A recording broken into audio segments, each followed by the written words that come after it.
اعوذ باللہ من الشیطان الرجیم بسم اللہ الرحمن الرحیم۔ جی آج ہم جس پر بات کر رہے ہیں وہ ہے عزت اور اجر حاصل کرنے کا طریقہ۔ یہ لوکا باب 14 انجیل میں اس کی آیت 7 سے لے کر اور یہ ہے تقریباً 24 تک۔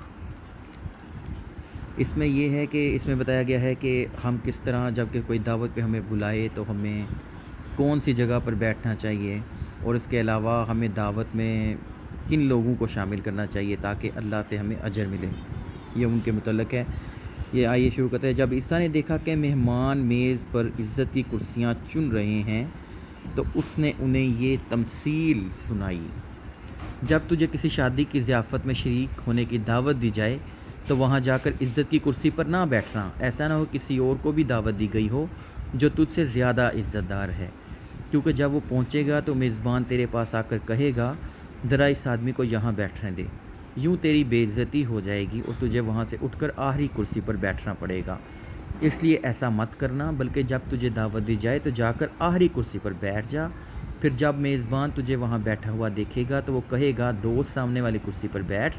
اس طرح تمام مہمانوں کے سامنے تیری عزت ہو جائے گی، کیونکہ جو بھی اپنے آپ کو سرفراز کرے اسے پست کیا جائے گا، اور جو اپنے آپ کو پست کرے اسے سرفراز کیا جائے گا۔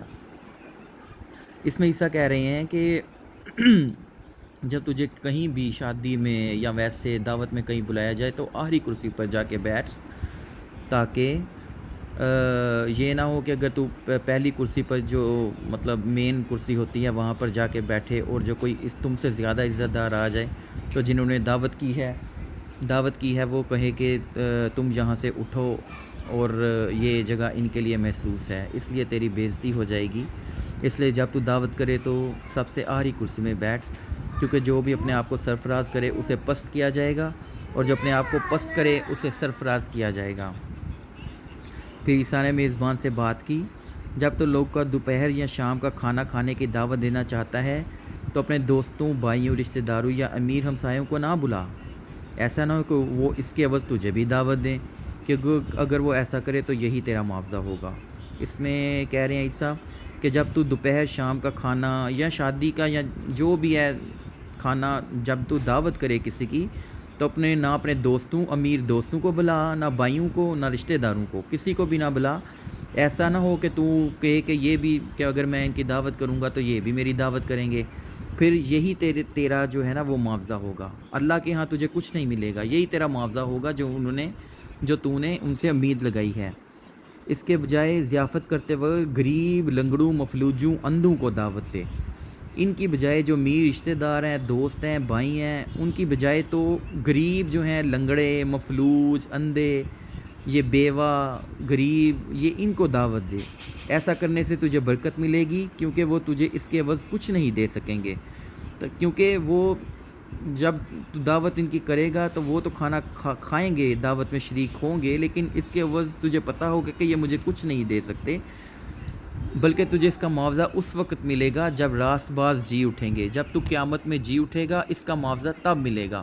لہٰذا ہمیں یہ امید نہیں رکھنی چاہیے کہ ہم اس کی دعوت کیوں کریں، تو وہ تو غریب ہے یا مطلب ہمارے ہاں یہ معاشرے میں رسم بن چکی ہے کہ ہم جو ہے غریب کو بلاتے ہی نہیں ہیں۔ اصل میں حق انہی کا ہے، تاکہ ہم جب قیامت والے دن اٹھیں گے تو ہم جو ہے اللہ کی بارگاہ میں سرخرو ہو سکیں اور ہم جو ہے سرفراز ہو سکیں عزت سے۔ پھر اس کے بعد جو ہے ہمیں دوپہر یا اگر ہم امیر رشتہ داروں کو یہ سوچ کر بلاتے ہیں ہم بھی دعوت کریں گے کل کو وہ بھی ہماری دعوت کرے گا، تو وہ اپنا معاوضہ پا چکے، اس کے لیے کوئی اجر نہیں ہے۔ لہٰذا جب ہمیں بھی دعوت کرنی چاہیے تو مفلوجوں، لنگڑوں، اندھوں کو بلانا چاہیے۔ اس کے بعد ہے یہ سن کر مہمانوں میں سے ایک نے اس سے کہا مبارک ہے وہ جو اللہ کی بادشاہی میں کھائیں۔ یہ سن کر مہمانوں میں سے جو مہمان بیٹھے تھے دعوت میں انہوں نے کہا کہ مبارک ہیں جو اللہ کی بادشاہی میں، یعنی کہ جب اللہ تعالیٰ کی بادشاہی آئے گی قیامت کے بعد جب جنت میں سب جائیں گے، جو اللہ کی بادشاہی میں کھانا کھائے۔ عیسیٰ نے جواب میں کہا کسی آدمی نے ایک بڑی ضیافت کا انتظام کیا، اس کے لیے اس نے بہت سے لوگوں کو دعوت دی۔ جب ضیافت کا وقت آیا تو اس نے اپنے نوکر کو مہمانوں کو اطلاع دینے کے لیے بھیجا کہ آئیں سب کچھ تیار ہے۔ لیکن وہ سب کے ساتھ معذرت چاہنے لگے۔ پہلے نے کہا میں نے کھیت خریدا ہے، یہ جو امیر ہیں ان کے لیے میں نے کھیت خریدا ہے اور اب ضروری ہے کہ نکل کر اس کا معائنہ کروں، میں معذرت چاہتا ہوں۔ دوسرے نے کہا میں نے بیلوں کے 5 جوڑے خریدے ہیں، اب میں انہیں آزمانے جا رہا ہوں، میں معذرت چاہتا ہوں۔ تیسرے نے کہا میں نے شادی کی ہے اس لیے نہیں آ سکتا، کیونکہ وہ آلریڈی امیر تھے تو انہوں نے دعوت میں آنے سے معذرت کر لی۔ نوکر نے واپس آ کر مالک کو سب کچھ بتایا۔ وہ غصے ہو کر نوکر سے کہنے لگا جا سیدھے شہر کی سڑکوں اور گلیوں میں جا کر وہاں کے غریب، لنگڑوں، اندھوں، مفلوجوں کو لے آ۔ نوکر نے ایسے ہی کیا۔ پھر واپس آ کر اس نے مالک کو اطلاع دی جناب جو کچھ آپ نے کہا تھا پورا ہو چکا ہے، لیکن اب بھی مزید لوگوں کے لیے گنجائش ہے۔ مالک نے اس سے کہا پھر شہر سے نکل کر دیہات کی سڑکوں پر اور باڑوں کے پاس جا، جو بھی مل جائے اسے ہماری خوشی میں شریک ہونے پر مجبور کر تاکہ میرا گھر بھر جائے، کیونکہ میں تم کو بتاتا ہوں کہ جن کو پہلے دعوت دی گئی تھی ان میں سے کوئی بھی میری ضیافت میں شریک نہ ہوگا، کیونکہ یہ ان کے لیے ہے کہ اگر یہ دعوت تمہیں کوئی دی جائے تو تم جو ہے ان کو قبول بھی کر لو۔ یہ نہ ہو کہ کوئی امیر رشتہ دار ہے تو اگر تجھے دعوت پہ بلائے تو نہ جائے، بلکہ جو تجھے دعوت دے اس کو قبول کر لے۔ اور اس کے علاوہ ہمیں جو ہے وہ مفلوجوں، اندھوں، لنگڑوں، غریبوں، بیواؤں ان کا خیال رکھنا چاہیے تاکہ ہم جو ہے آخرت میں سرخرو ہو سکیں۔